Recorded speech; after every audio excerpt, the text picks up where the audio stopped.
Good morning. Well, excuse me. Good afternoon, everyone. So happy to see you guys here. I want to walk you through today's course entitled Set Up and Sell Courses, Simple Solutions to Creating Amazing Learning Experiences. But first, let me introduce myself. My name is Regina Coley. I'm an educational consultant, also known in online as the MotivatHER educator and cultivator. By profession, I am an educator. I'm also a blessed wife and mom to 7 babies. Brands hire me to write their curriculum, create courses, develop programs, and write grants. Parents hire me to tutor and mentor their kids, and schools and systems hire me to improve learning outcomes. I am an alumnus of the illustrious Howard University. I always have to do that. Shameless plug to HU. But I'm here today to teach you guys more about courses and how to get started in this online space. As an educational consultant, student achievement, education, leadership is so important to me. And I just believe that we have to set up and create systems to gain knowledge. So much of what I've learned over the years, as I've matriculated throughout my own educational journey, I've realized that majority of what I have learned has been informally, pretty much, informal learning experiences, through taking courses, through reading books, through interacting with other people in their programs and masterminds. And they have challenged me and caused me to do more than I would have ever done in an educational program. And I appreciate those educational programs because I do have the academia way of doing things, and then there is just a way to reach more people way of doing things. And I like the increase in the impact of reaching more people. That's always my goal, and I believe it's yours too. And I believe that that's why you're here today. So I believe, again, everyone has something to teach, tell, and train. That's the easiest way to package all of this is in a course. There are more complex ways to do that, and that can be through speaking, it can be through coaching and program design, development, curriculum development. But to me, the easiest way to package something is in a course. And the thing about courses is it provides this opportunity for you to present something in a very logical way.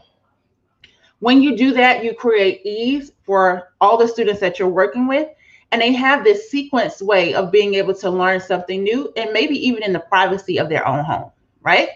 Think about it. Quality courses lead to growth and increase. Either you're increasing in skill, you're increasing in knowledge, you're increasing in pay, but you're growing, you're getting better at doing something. But poorly created courses create stress, create headaches. I can think back to a course that I heavily invested money into. It was so frustrating.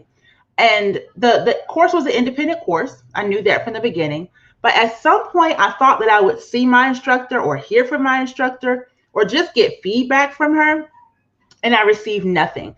And for somebody that's stepping out into a new venture, not receiving feedback drove me insane. I was like, am I doing it right? Can I get some critique here? And I didn't get any of that. So that was extremely frustrating to me. And I'm going to get back into, as we go throughout this webinar, why that's extremely important for you as you begin to create your own courses.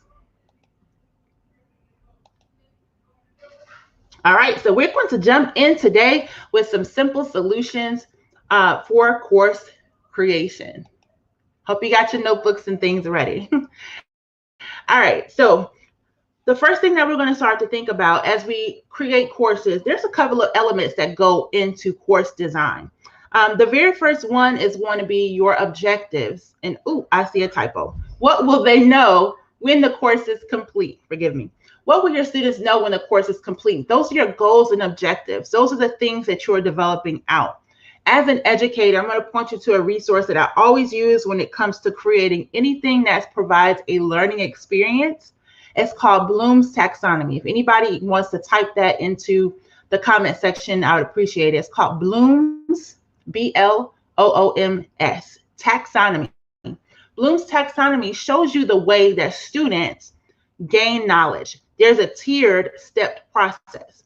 So as you're creating objectives, I always look at a Bloom's Taxonomy chart because it typically provides some excellent verbiage as to how I can create some objectives on the fly.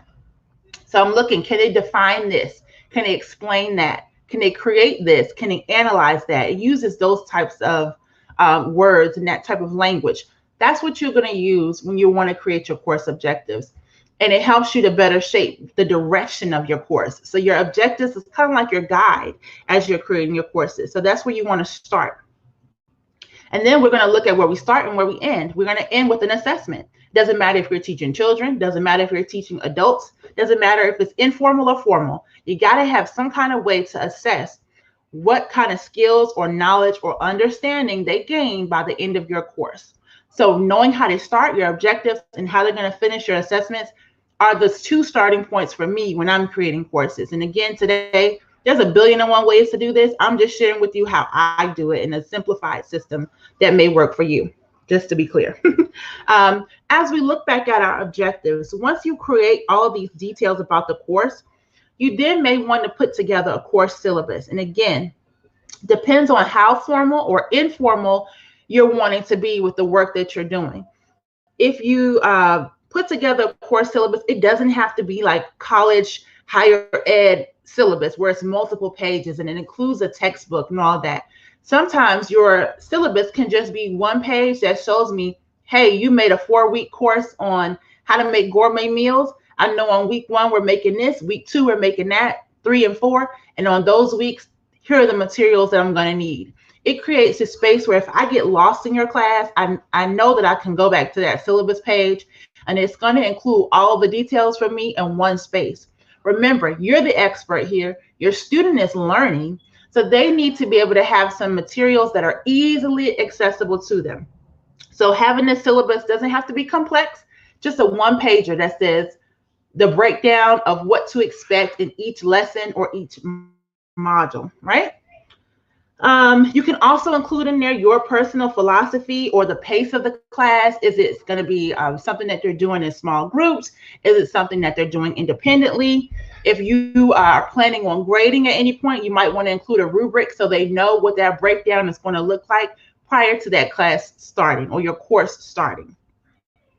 And when it comes to your assessments, you don't have to overthink this either. I know a lot of course directors right now are teaching really simplified ways of doing things. And one of them is just to do a quick quiz at the end of your class. You can use a Google form to just ask 3 questions. Let's say, here are the main topics that we discussed.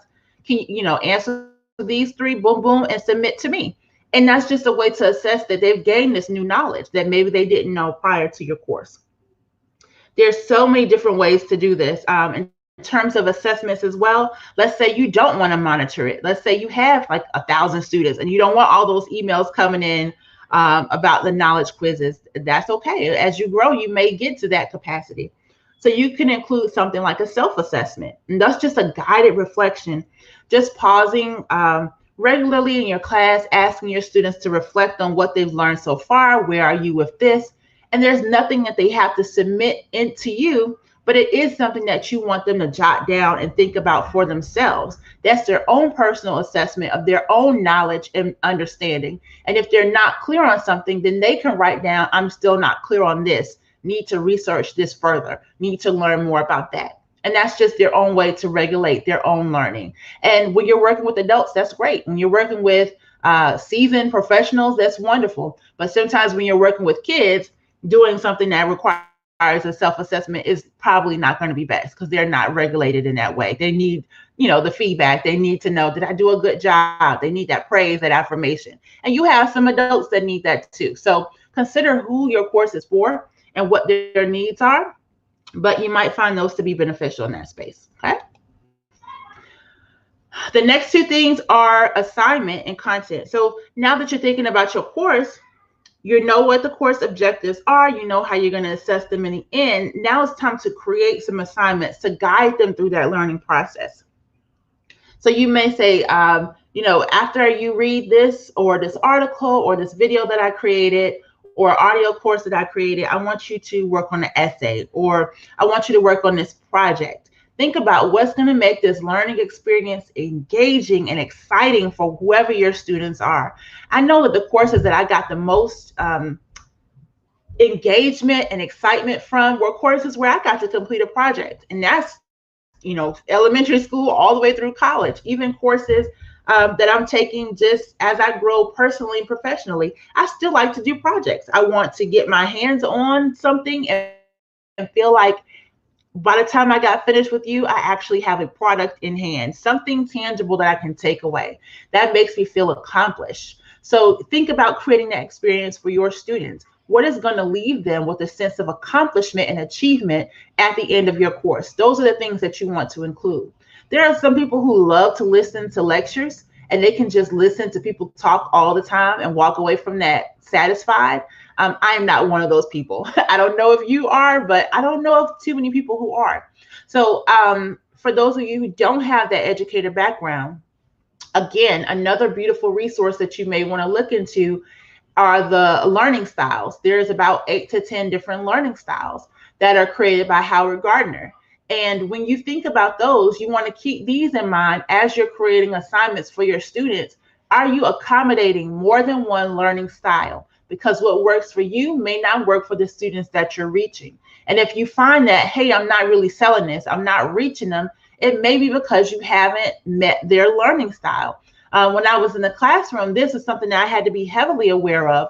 It's like I can talk to one student and she be looking back at me, nodding her head. We're just one-on-one having a great time. But those kids in the back who are hands-on learners, I've lost them the minute I started talking. So I have to be able to use a variety of instructional strategies to teach a variety of students, whether those are adults or whether those are kids, whether it's online or not. You can still come from, as an instructor, a way to include a multitude of strategies into your assignments. But I want you to keep that in mind. And then as we're focusing on content, so some people may look at this and say, what's the difference between an assignment and the content? Isn't that the same thing?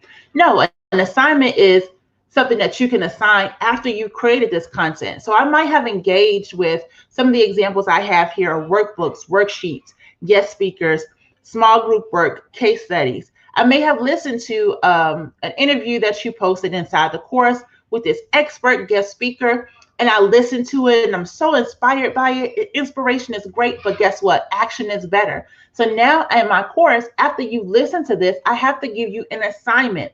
Go off and write a paragraph about how you're going to take the information that you heard in today's interview and apply it to your life. Like something as simple as that. Or if you want something more complex, you can get really complex with your assignments. Again, focus on the population that you're hoping to serve and what their needs are. But your assignment and your content are going to be two different things.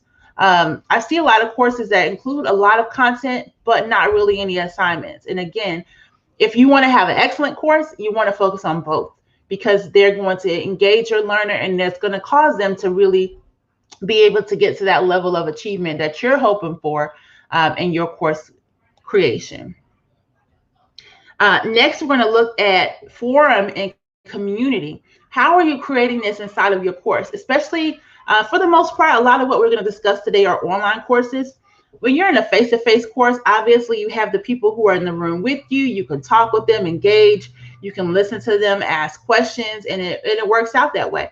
But when you're online, it's really difficult. You feel kind of isolated when you take a course. At least I know I do. I get really excited about things because I love to learn. And I'm like, great, who else is doing this with me? Who else is my community? Who else can I ask questions to and bounce ideas off of? And if the course instructor hasn't thought through that development enough to include a community for me, I get frustrated as a learner. You can create greater excitement to see who else is engaging in this experience with you. What I see a lot of people doing right now is creating Facebook groups. And they'll say, hey, you purchased this course, don't forget to go join the Facebook group where you can engage with other people who are also using our course or who've gone through the course. And that's a beautiful way to do that as well. But keep in mind, you have a large population of people who also do not like Facebook, so they may not be on that space. So think about some other opportunities that you may have to create a forum or a space right there wherever they're taking that course to engage in conversations as well.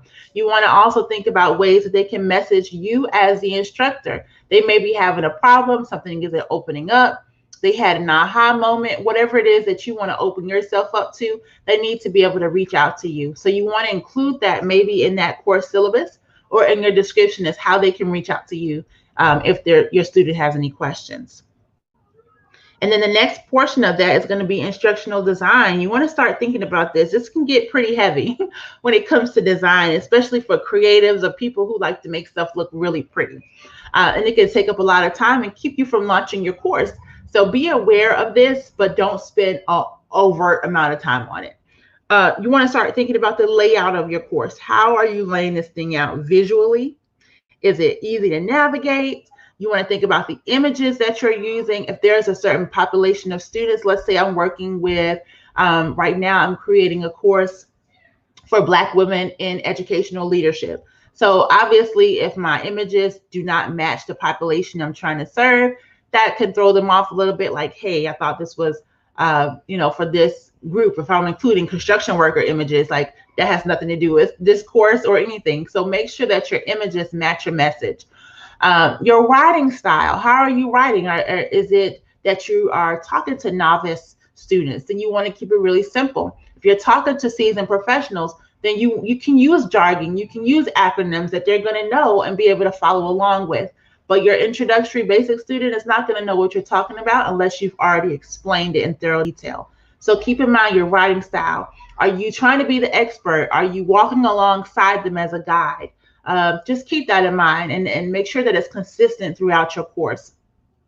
And depending on what you're creating your course with, which we'll get into shortly, you may have different plugins that work for different things. Like you may have a course, but you may need to add something different to create this forum or community to add to the space where you've already created your courses. They may not already be in sync with one another. So keep that in mind.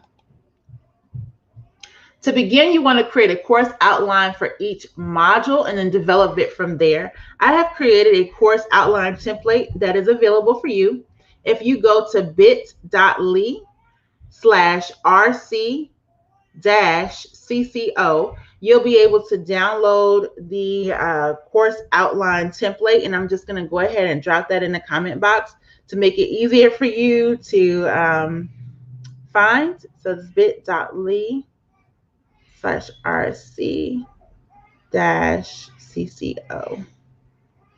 And that is going to be the link there to the course outline template. So you can utilize it. It is in the form of a Google Doc. So just make sure as you download it that you make a copy of it, because the copy is going to be available to everybody. You don't want to start editing straight into the document without keeping in mind that other people may want to use that as well.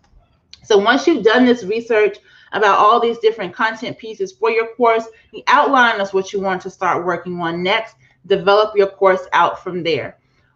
As you're working on your course creation, it's easy to get into this mindset of wanting to do everything simultaneously, and that leads to overwhelm.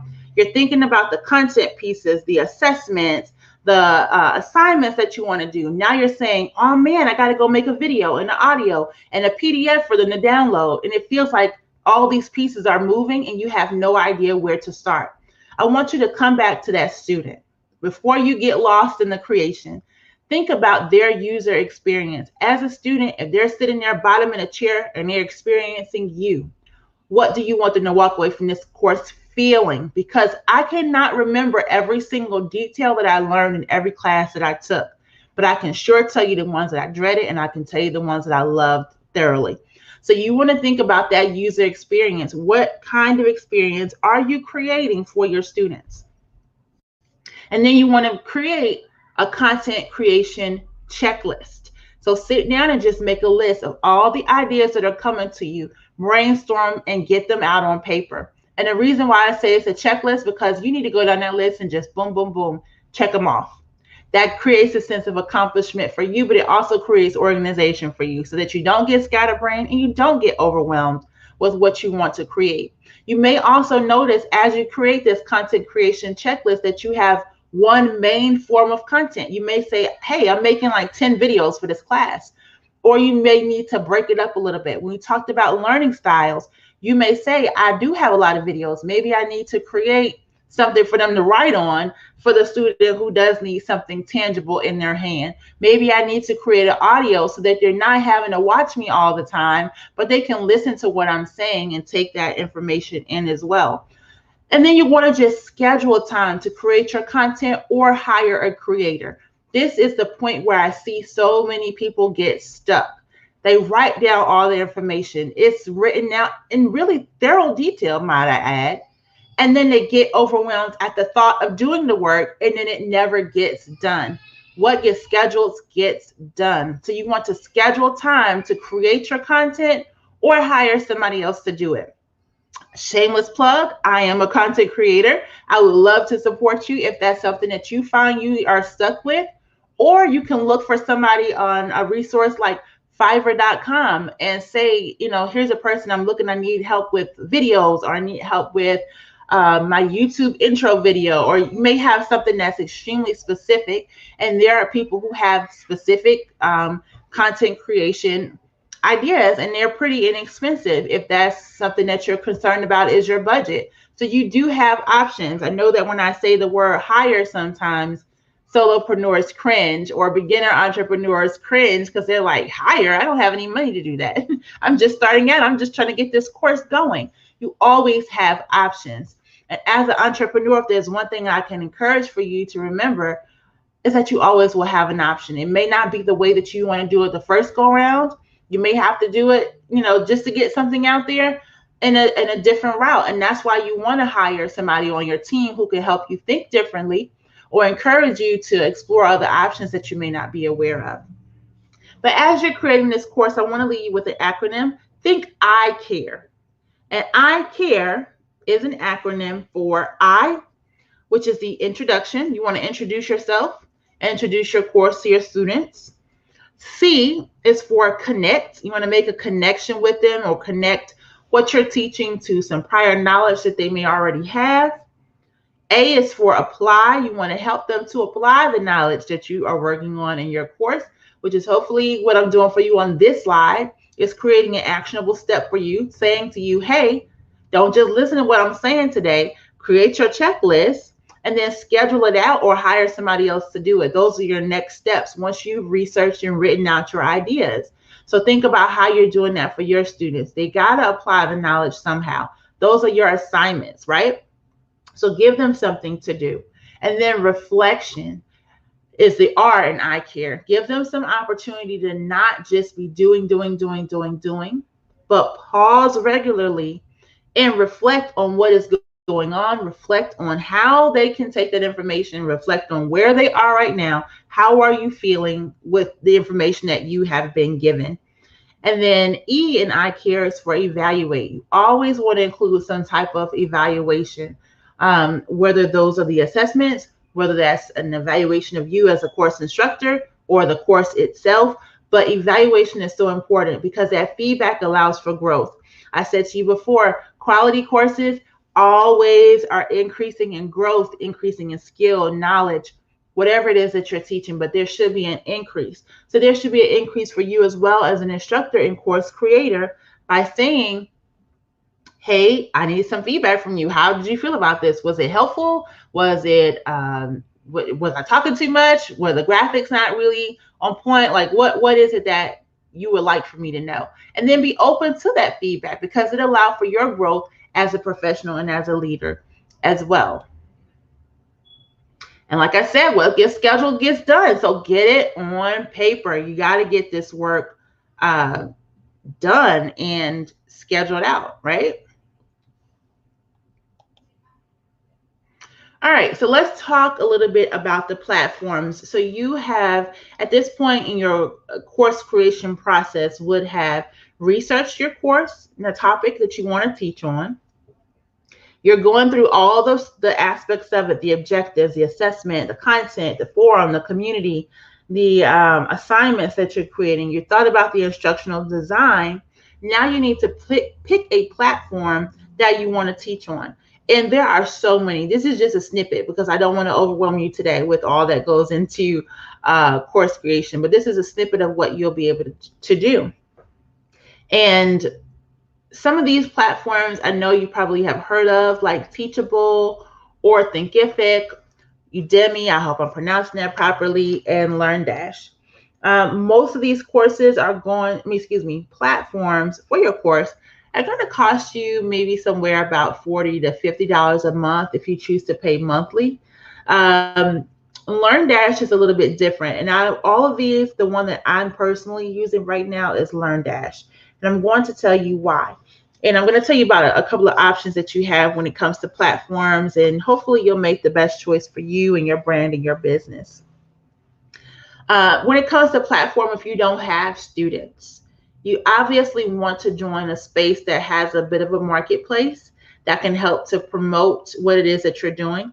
If you are not really tech savvy and you're not looking to become tech savvy, you don't even want to learn it, you don't want to be trained in it, you just want to get the course out there, Teachable and Thinkific are probably going to be your best bet. They have a pretty simple interface that will allow you to get on there and quickly add in the content that you created and get that course up and going fairly quickly. You're going to host your courses on their site. Maybe you don't have a website right now, or maybe your course has nothing to do with the website that you do have up and you want to offer something independently. You can create a website in courses through Teachable or Thinkific. They're really simple and easy to use. For someone like me, I think a lot about how many times a user has to leave my website, and I don't want them to go.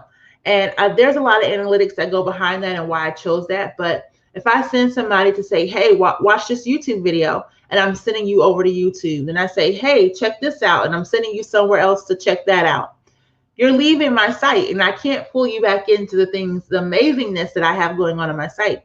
So for me, I wanted to personally host my own learning management system as it relates to the consultancy and educational programs that I have for students in schools and systems. I want to be able to create multiple courses, and I have a huge pipeline of things that are being created right now that I want to be able to keep in my own space. So for me, paying for LearnDash, their annual plan allowed me to just put their learning management system onto my website. So I can create an online school, a multitude of courses. You can purchase LearnDash over a multitude of sites. So as a serial entrepreneur like I am, I have multiple sites that eventually I will add that LMS or learning management system to each of those sites, because I teach in everything that I do. It doesn't matter if you see me in this space. I'm also a doula. I have some courses that I'm creating for that business as well. And I want to be able to teach people what they may not know. So that's a huge part of my business model. And if that's a huge component for yours or something that you're beginning to think about, what is the main income generator for your business? For me, it's courses and curriculum. So having LearnDash is extremely important to me because it's the main thing.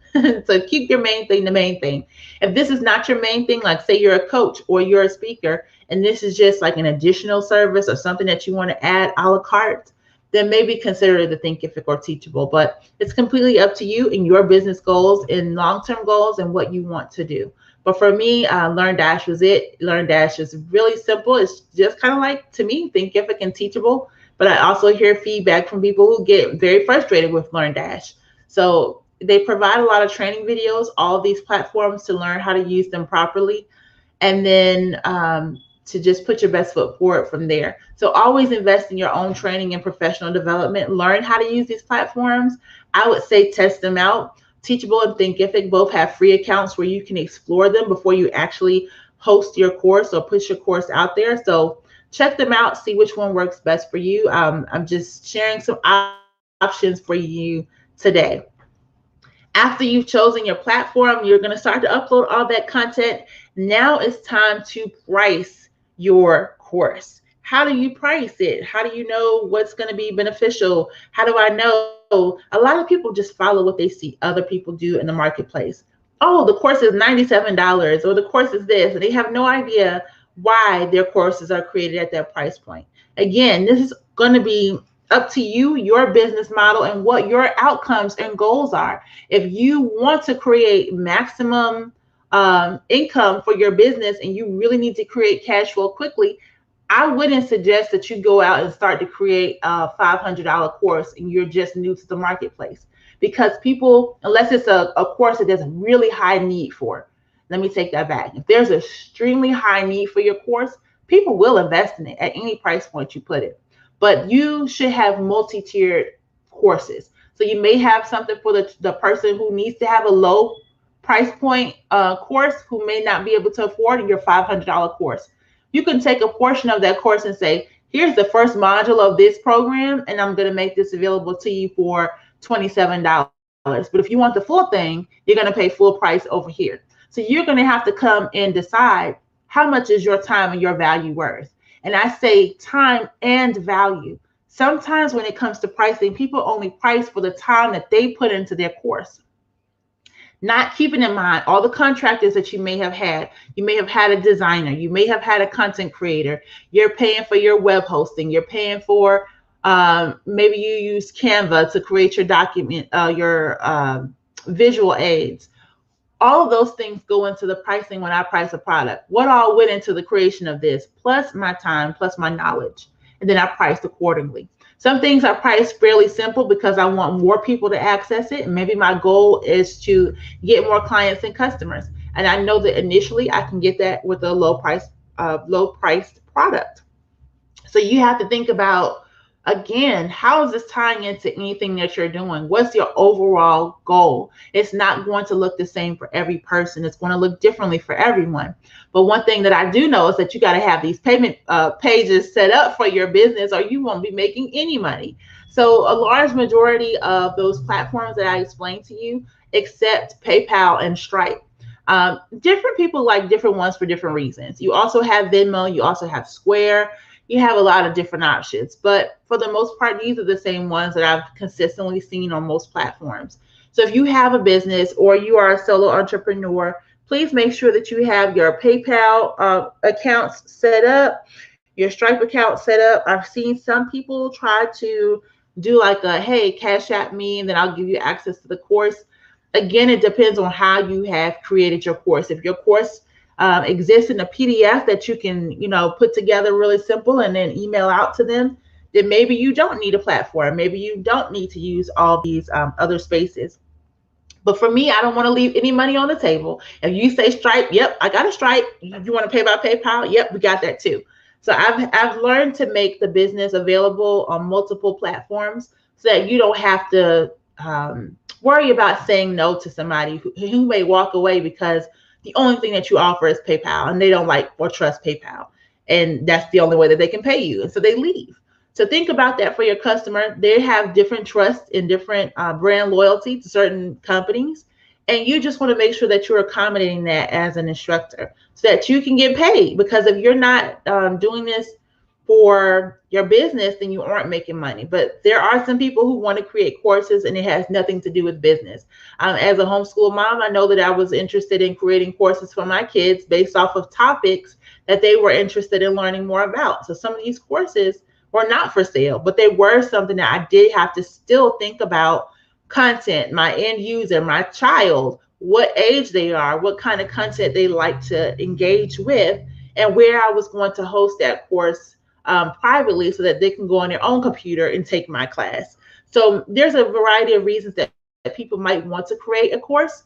You have to decide what's best for you. But if you are in this for business or to make money, please set up your payment pages, and please do not undervalue yourself. Do not say, I've done this for years, and if it's one bit of advice I tell any new entrepreneur, don't worry about what somebody else has in their pocket. I always was concerned, like if I charge too much, they're going to go to somebody else who's charging less, and they're just going to pay them, and I don't have any money. And it has nothing to do with that. Like majority of the time, it has absolutely nothing to do with another person's price point.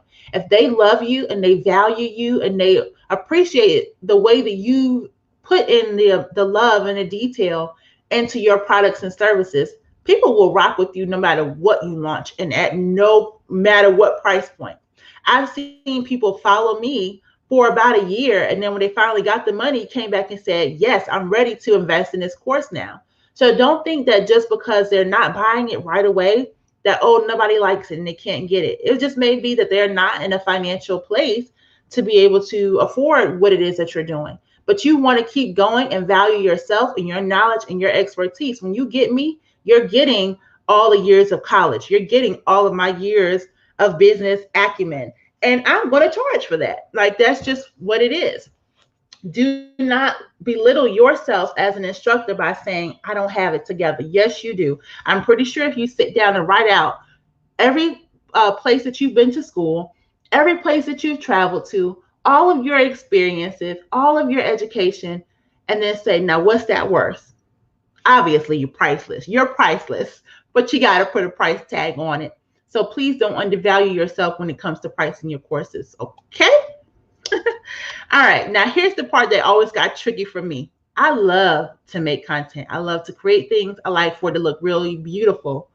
But then when it comes to selling, I never wanted to be the cheesy salesperson or sleazy salesperson.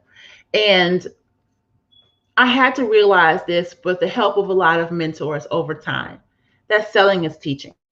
And when it was presented to me like that, I was like, okay, now teaching I can do. What do you mean? It's teaching.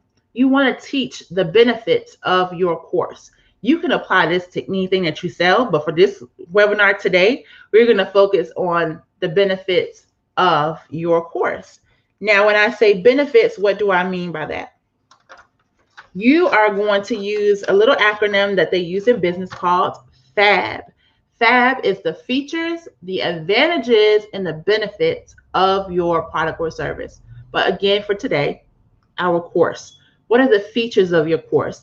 What are the advantages if I take your class? And what are the benefits to me if I take your class? These are the things that you want to highlight, and these are the things that you want to market and teach other people about. So again, marketing, selling, if those are words that scare you, think of it from the lens of teaching. If I have a group of people before me and I want you to sign up for my course, I got to sell these three things. Let me give you an example, though, of the differences between feature and benefits, because those can get kind of tricky. So right now in our house, we have 3 bathrooms. That's a feature of our home. But the benefit to me, especially as somebody who had a very large family with 1 bathroom, and we knew what that was like, the benefit to me is that if you got to go, you can go fast. There's no wait. You have a little privacy, some time to yourself. That's a benefit. But the feature was at the fact that we have 3 of them. But the benefit is, what do I gain from that feature? Or let's say if a realtor is selling a home, they may say, oh yeah, this house is directly next to the grocery store, the library, everything that you need is right here. That's a feature of where your house is located. But the benefit to you is that you have convenient access to healthy foods. Or if you need something right away, this is a convenience factor. That's the benefit. Most people want to be led with the benefit. What is in it for them? They don't care about why you created it. They don't care that you got bills to pay. They don't care about any of that. They want to know what's in it for them. People are selfish in that way. So keep that in mind. Even with the most loving and caring people, people are still selfish. So they want to know what is in it for them. Why do I need to care? And here's where you drill it home. You got to let them know the benefits. But you don't have to do that in a way like, I'm the cheapest, I'm the this, I'm the that. You're going to scare people away. You want to teach the benefits. Tell them, I know what it's like to be in your shoes. I know what it's like to have to drive out maybe 20 minutes from the country just to get something from the dollar store that you may have needed right away in your home. Baby gets sick in the middle of the night. You're right here next to a 24-hour grocery store. You need to live here if you have a family, because your family is important to you, and you want to make sure you have them in the safest, most convenient place ever. Now somebody's like, yeah, I'm sold. Great. Where do I sign up? They want to get involved once you make the connection as to why they should care and what's the benefit for them. Or in the case of the person like me who had the one bathroom with a large family. I remember the night that we all got a stomach virus. And I don't even want to get into the details of all that. But that for me was a trigger. Like, we will never, ever, ever live in a home that has 1 bathroom again, because that was horrific, as you can imagine. So when I looked into a new house, I already knew what features I was looking for. But if somebody says, these are larger bathrooms, there's this, they're full bathrooms, they're not half baths, They could sell all to me all day about the features, but I already know the benefit in my heart. I just needed you to verify that for me. So sometimes you may have somebody who already knows what they're looking for. They just need to hear it from you and make sure that that particular product has exactly what they're looking for. So if that is the case, sell it, sell it, sell it, teach it, teach it, teach it. You can teach or share these benefits in social media posts. If you have a podcast, create your podcast episodes around the benefits and just teach about the product. You do not have to fear marketing or selling if that's not your area of expertise. And again, if it isn't, let somebody preview your course and hire somebody who is a social marketer to get out there and say, hey, I was able to create 10 graphics for you that you can utilize over the next couple of weeks or whatever. There's so many different ways to do this, which we're not getting too much into today. But I just want to throw that out there because I know that some people are fearful. They can create a product and they have like 1,000 products on their computer, but they ain't selling none of them. That's because they're scared of teaching. And I want you to be less fearful of that and just understanding, they're scared of selling. Think of it from the lens of teaching. Okay? All right. So again, we are people who take action. We're action takers. I never want you to get excited about something and then don't do it. So again, I want you to print and use the course outline. I've dropped the link to that outline in the comment sections. It's the bit.ly, and now I'm looking at it. It says bit.my. Oh my goodness. I'll change that for you guys in a second. But it's the bit.ly/RC-CCO for course creation outline. You want to use that and begin to outline your course. Then you want to schedule time to create. For me, I used to use planners. Planners can get really distracting. I used to join planner groups where they would use stickers and different color markers and gel pens, and it just got to be more about making stuff look pretty than it was about actually getting stuff done. So for me, I don't do that anymore. I put something, whatever needs to get done, onto my Google Calendar, create an alert on my phone. Once that timer goes off, it's time for me to stop whatever I'm doing, wherever I'm doing that, and sit down and do the work that I said. The hardest, and I've said this a billion times if you ever heard me say it, the hardest commitment is the commitment to self. The hardest commitment to keep. We are so lenient with ourselves to the point of, if I don't feel like doing it today, who's going to stop me? This is my business. This is just me doing what I do. I don't have to. And then we'll break our own commitment and we'll break our own, the steps that's needed for us to get to where we want to be. So be mindful of that and just know that if it's on your calendar, don't delete it. Don't say, hey, I was still asleep. Don't say, hey, I'm at the movies right now and I can't do it because I'm not there. Get those apps on your phone and learn how to be an action taker and say, if I said I'm going to outline it, okay, Google Docs is an app that I can have on my phone. So if I am out with my family and my timer goes off, I can still do this from my home and just brainstorm. I mean, not from my home, but out where we are, brainstorm it, put it in my Google Docs and save it. So I'm still being productive. You're going to have to learn you and be honest with yourself. That's one thing that I've learned over the years as an entrepreneur, and stop faking for other people. Learn how to know you. I know me. I am a queen procrastinator. If I don't put this on my schedule and do it when that timer goes off, it will never get done. So we have to be able to do that. I'm easily distracted. I have 7 children. There's a lot going on in our house on any given day. So I need to be able to schedule things so that I can honor my commitment and say, if this is what you want out of business, if this is the goal that you have for your business this year in terms of monetary goals or even impact or influence, then you got to do the work. Nobody else is going to do that for you. You got to learn how to be your own cheerleader, create accountability for yourself. This is why sometimes people create accountability groups so that we can say, you told me you was going to have that class up by Friday, but it's not done. What happened? And somebody to get on you and be real with you about why things are not happening the way that they are. And if you need to ask for help, ask for help. There are sometimes, even if you position yourself as a thought leader or an expert, you still going to need to ask for help from somebody. So find out where that help needs to come from. Is it just getting a task done? I know that I've written several ebooks, and I went back and I was looking through my Google Drive just last week at how many books are sitting there. And I'm like, man, I could fill a bookshelf right now. But the problem is I never got anybody to go back and edit them. So I ended up hiring an editor this week, and they got it done within a day, went through the whole thing and edited it for me. So there are no excuses. You are going to need to be a person who can make it happen anyway. And that's my theme for 2021. Make it happen. Like, you're either going to find a way or you're going to find an excuse. So when it comes to your courses and the way that you do business, please be encouraged in knowing that help is always available to you.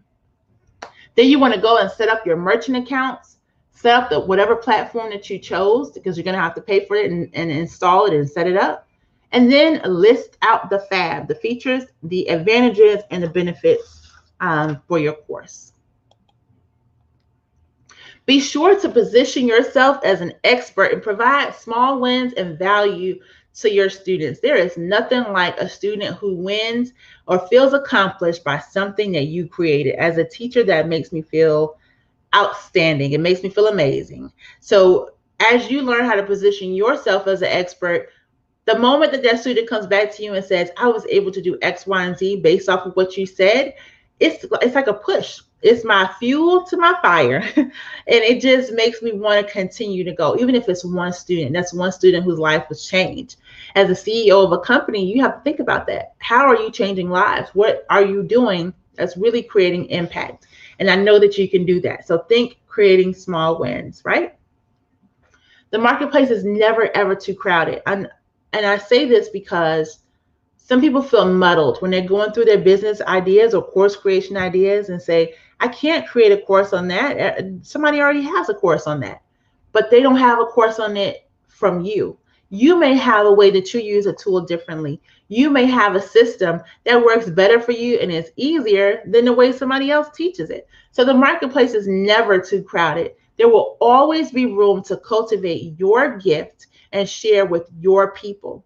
There may be a bunch of people who are working with this coach and they love the way that she teaches, but you as a leader, you're going to have people who are assigned to you, who are waiting on you to create that thing, who are waiting for you to put it out, because you're the answer to their prayer. You're the answer to a problem that they've been having, and they're waiting on your solution.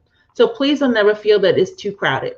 You just may be the person that says it in just the right way. I know that when I teach, I also give a whole lot of motivation, because I know that people are full of excuses. They want to do it. They say they want to do it, but they don't get it done. Excuses. So I like to motivate and encourage. That's why I'm the MotivatHER when I teach as well. So the way that you do it may be different from the way that I do it. So keep that in mind as you're creating things, and any kind of discouragement sets in place. We're not allowing that into our space, right?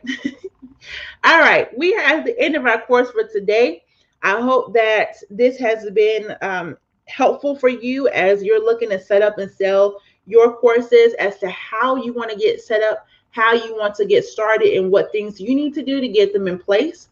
If you are saying at the end of this, hey, I need a clarity call with you, which is just a consult for us to get on the phone together. I have some ideas, but I'm not sure which one I should lead with, or I'm really not sure where I should start, or I did this, like you said, and I'm stuck here.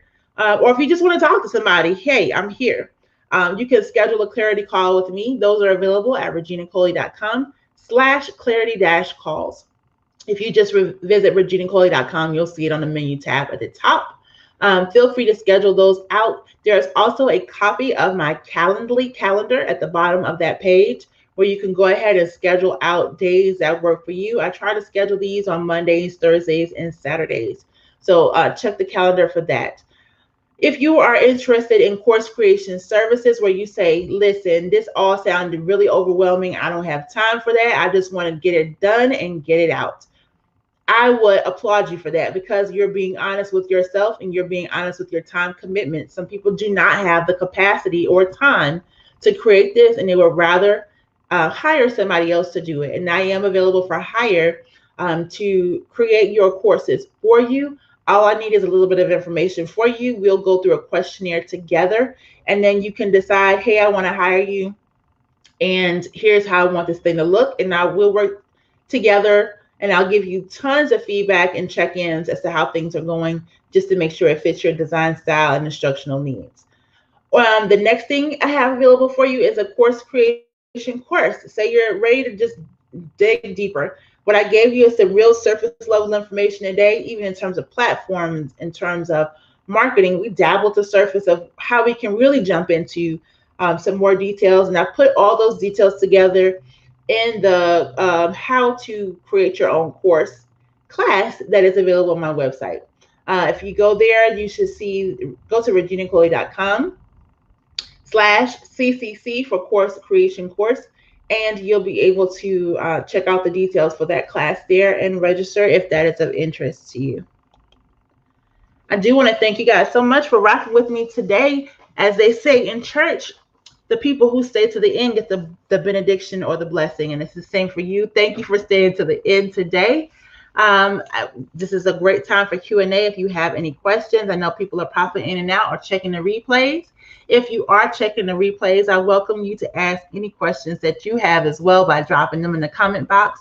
I will get an alert to it, and I will try to answer as soon as possible. But I am giving away a Starbucks gift card. And in order for you to get entered into that raffle for the Starbucks gift card, you need to post your answer below for an entry to win. All I want to know from you is what course are you creating and who is it for? Share those details with me in the comment section. Whether you're on YouTube, whether you're on Facebook, wherever you're watching from, drop it in the comments and let me know how things are going for you. And I will, what's today, Saturday? I'll pull that gift card entry on Monday. So make sure you get your answers in by Monday. Who are you creating this course for? And what's the course called? I would just love to know. I love learning. Who knows? I might want to take your class. All right. So that is it for today. Thank you so much. If you don't mind, I told you I love evaluation. I like to know how I'm doing, how I can improve and become better. If you enjoyed today's course, please leave me a review. If you go to facebook.com/MotivatHER, if you're not already on Facebook, go visit the Facebook page. Right at the top, you will see the reviews tab. Click on it and let me know how things are going. If you need assistance with something or have anything else that you would like to say, you can also use that message button over there to the right and send me a message. I would love to hear back from you. Thank you so much for your time, guys. Enjoy the rest of your Saturday, and I cannot wait to see what else you create. Go and create something beautiful. Take care. Bye-bye.